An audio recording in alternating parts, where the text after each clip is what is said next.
Olá, tudo bem? Para mim, professor Calazan, sempre um grande prazer tê-los a bordo em nossas dicas de provas e concurso.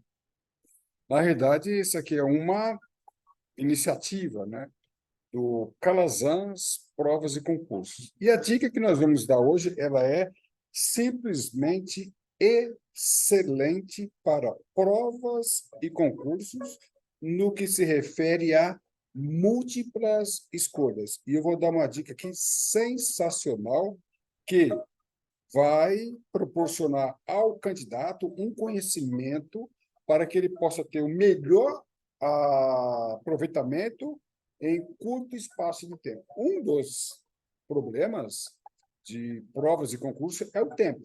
Muitas pessoas estão preparadas, estudaram muito, mas não conseguem fazer a prova no tempo determinado. E a dica que eu vou dar aqui hoje é, sim, muito importante para que você possa fazer uma prova eficiente e eficaz, principalmente no que se refere ao tempo da prova. Eu sou o professor Calazans, do PK, coach educacional, e vou dar uma grande dica para você. Lembrando que nós temos vários vídeos, várias aulas no nosso canal do YouTube, no playlist Calazans Provas e Concursos. E se você quiser enviar sua pergunta, nós temos o nosso contato do e-mail e também do nosso telefone, que é Zap. E nós podemos transformar a sua pergunta em vídeo aula. E também no nosso site do IPK, do professor Calazans, você vê lá uma lista de cursos e vai obter mais informações sobre os nossos cursos, dentre eles a assinatura para os alunos, provas e concursos. Também vou deixar o link aqui embaixo e aí você vai conhecer toda a nossa proposta. Vamos ver, então, hoje a dica de múltiplas escolhas. Veja só que coisa interessante que eu vou apresentar para vocês aqui hoje. Eu vou abrir aqui agora um teste, na realidade, um documento, né? Posso dizer assim? Vou pegar uma prova que foi aplicada em um vestibular. Vamos ver que coisa interessante aqui. Deixa eu pegar aqui. Já está compartilhando para vocês, tá? Então, deixa eu aumentar aqui para ficar melhor para todos nós. Então, essa aqui foi uma prova de inglês, caiu na Unesp em 2017. Eu gostaria que vocês prestassem atenção, porque, embora eu esteja falando do idioma inglês, esta dica serve para toda e qualquer matéria. Como vocês já sabem, já falei isso em vários outros vídeos, eu tive a oportunidade de participar de banca examinadora de uma instituição federal e tive a oportunidade de também trabalhar com a execução não, né, a realização, né, fazer provas e também de inglês, dentre outras matérias. E com isso eu aprendi muitas dicas sobre como fazer testes e principalmente testes de múltiplas escolhas. Então vamos ver aqui uma prova em vestibular, né, que exigiu aqui um conhecimento do idioma inglês. Então, foi em 2017, né? Isso aqui, eu posso até dizer que é atemporal. Por que atemporal? Porque essa dica que eu vou dar, ela é presente, né? Há mais de 40 anos, né? Eu, como concurseiro que fui, já fiz vestibular, então, além de ser professor em instituição federal, a gente viu que eu não vou dizer pegadinha, tem gente que fala que é pegadinha. Eu não vou dizer que é pegadinha, no entanto, vou dar aqui uma estratégia para você. Então, vamos lá. Então, nós temos aqui um teste de inglês, eu tenho dois parágrafos aqui, né? Um parágrafo aqui e outro parágrafo aqui. Aí eu faço a seguinte pergunta: quanto tempo você levaria para ler esse parágrafo? Ou, no caso, os dois parágrafos. Quanto tempo você levaria? E se você não está 100% afiado com o idioma inglês, você vai ter dificuldade para interpretar o texto e entender a frase, principalmente se você não tiver um bom vocabulário, porque esses dois textos, melhor, esses dois parágrafos exigem do candidato um bom conhecimento de vocabulário, que é outro assunto que a gente vai comentar em outra dica. Então, vamos lá? O problema do candidato é esse, ele tem pouco tempo. E se ele ficar perdendo muito tempo lendo os testes, pode comprometer toda a prova dele.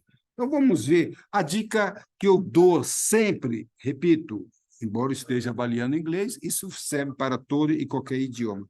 A dica que eu sempre dou é antes, vamos perguntar, vamos avaliar aqui, ó, vamos avaliar a pergunta que está sendo feita e também quais são as respostas, né?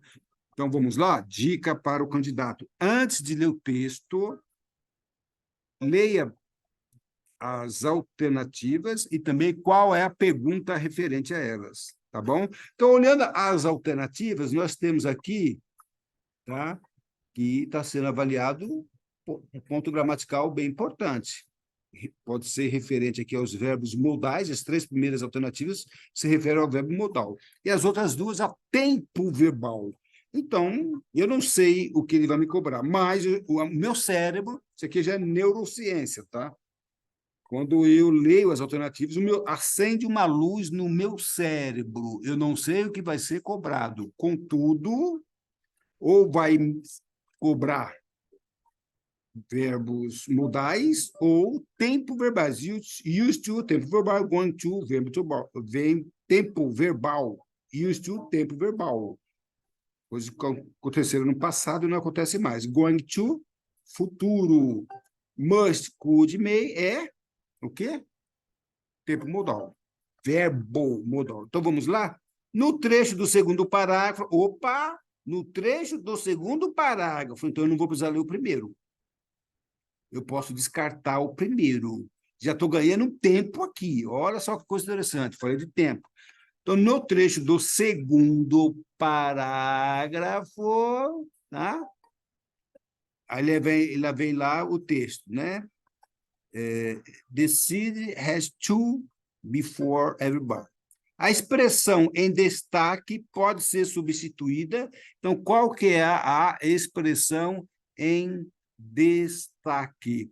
A expressão em destaque é essa aqui que eu vou grifar aqui. Aqui, ó. Tá? É esta expressão em destaque. Tá bom? Has to. Pronto, resolvi a questão. Has to,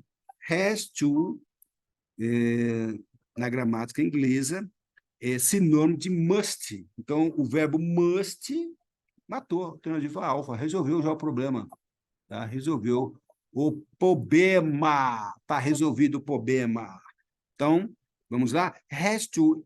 Na realidade, ele poderia fazer a seguinte pergunta. Ele poderia fazer a seguinte pergunta. Has to é igual a quê? Has to é igual a quê? Has to pode ser comparado a... Aí eu coloco aqui, has to pode ser comparado a must. Ou então eu poderia fazer uma outra pergunta. O must, ele pode também ser utilizado pela expressão has to, pronto. É isso que ele quer dizer. Então, ao invés de fazer uma pergunta direta sobre o que é o must, ou seu sinônimo, ele faz, né, utiliza todo um texto muito grande, tá? Utiliza um texto muito grande, com 2 parágrafos, onde a tendência natural daquele candidato que ainda não tem uma boa estratégia de realizar exame, ele vai ler os 2 parágrafos, depois ele vai ler a pergunta, depois ele vai analisar as alternativas. Repito, vou dar uma dica aqui que eu tenho que repetir, tá? Porque eu estou trabalhando aqui com um candidato. Embora essa dica eu esteja aqui avaliando um teste de inglês, vale para toda e qualquer matéria. O aluno, o candidato, ele tem uma vã ideia de que, se ele analisar as perguntas e as alternativas, primeiro ele vai perder tempo. Eu posso garantir a vocês, senhores, com 40 anos de ensino em escola técnica federal, ensino médio, ensino superior, graduação e pós-graduação, e também como membro de banca examinadora. Todo esse tempo me levou a concluir que essa estratégia que eu estou apresentando aqui para vocês é muito melhor do que se você fosse simplesmente ler todo esse texto. Repito, utilizando essa estratégia, você leva 1 minuto ou 30 segundos para resolver esse teste aqui. 1 minuto ou 30 segundos. Já fiz esse teste com muitos alunos. Pergunto, quanto tempo você levaria para ler os 2 parágrafos e talvez traduzir os 2 parágrafos? Muito mais do que 2, 3 minutos, a depender do conhecimento de inglês do candidato. Assim sendo, eu, professor Calazans, dei aqui uma boa dica de como você analisar múltiplas escolhas. Então, isso aqui é dicas de múltiplas escolhas. Eu gostaria que você, né, melhor prestasse atenção nessas dicas e muitas outras que eu vou dar ao longo dos nossos cursos, e eu preciso repetir. Estou sendo repetitivo, né? Uma das características, isso é a neurociência que diz, tá? Para você gravar um determinado texto, um tópico, estudar, é a repetição. Repetição é a rainha da memorização. Aqui eu dei uma dica, dentre muitas outras, que eu vou oferecer para vocês aqui do professor Calazans. Como usar o seu cérebro? Esse é um desafio. Muitas vezes, as pessoas em concursos ficam muito preocupadas em aprender a matéria, tudo bem, que não tem nada de errado nisso, mas o que às vezes elas não sabem é usar o cérebro, usar a nossa ferramenta. Se você quer trabalhar em um determinado projeto, quais são as ferramentas e como utilizá-las? Assim sendo, professor Calazans, apresentando essa estratégia, eu não estou dando aqui, não vou explicar todas as dicas de neurociências que está por trás disso, mas tem uma grande pegada de neurociências que está atrás disso aqui que eu apresentei. Apresentei o desfecho final, mas tem muita coisa por trás, ok? Neurociências é uma pegada do Calazans Provas e Concursos. Lembrando, nós temos aulas no nosso canal do YouTube, o site Professor Calazans, e temos 2 cursos, técnicas de ensino para professores e você que é candidato, embora eu esteja falando candidato para provas, para concursos, mas isso serve para todo e qualquer ensino secular, médio e assim por diante. Mas em provas, em concursos, como é o caso aqui, o professor Calazans trabalha com dicas excelentes. E eu vou deixar o link aqui embaixo para que você conheça a proposta do nosso curso se você quiser se tornar um assinante. Visite o nosso site, seja um assinante do nosso site, um inscrito, e ative o sininho para que você receba muitas outras dicas. Lembrando que está aí o nosso e-mail, o nosso contato do telefone, que é também Zap, para que você possa enviar suas perguntas e nós transformarmos em videoaulas, ok? Visite o nosso site, será um grande prazer tê-los a bordo. O link estará logo em seguida. Professor Calazans, o coach internacional. Não, coach educacional. Para mim, professor Calazans, foi sim um grande prazer tê-los a bordo. IPK, impecável. Para mim, professor Calazans, foi sim um grande prazer tê-los a bordo. Um abraço e tudo de bom.